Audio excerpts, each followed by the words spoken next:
Bon, d'abord, je précise, on parle d'enfants, hein, parce qu'il y a écrit violence des jeunes, c'est pas de jeunes adultes, on parle bien d'enfants.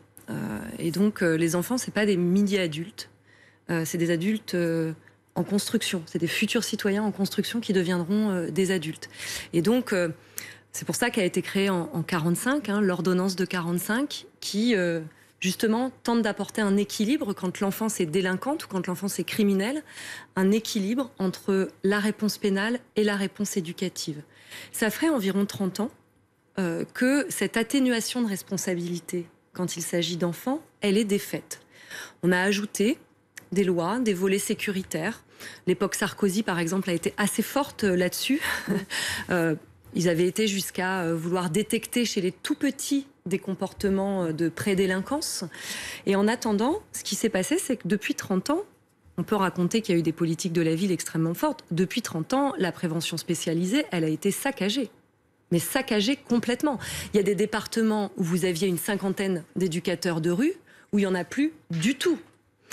En 2016, il y a eu une chute, il y a des rapports parlementaires très fournis là-dessus.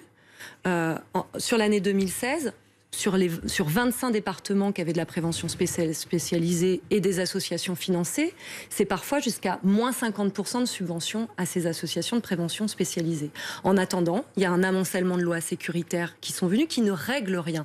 D'abord parce qu'elles s'attaquent à des faits déjà commis.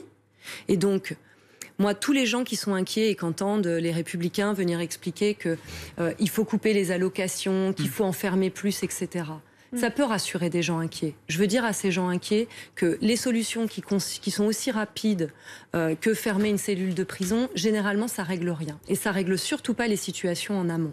Et donc, il y a besoin de pouvoir travailler.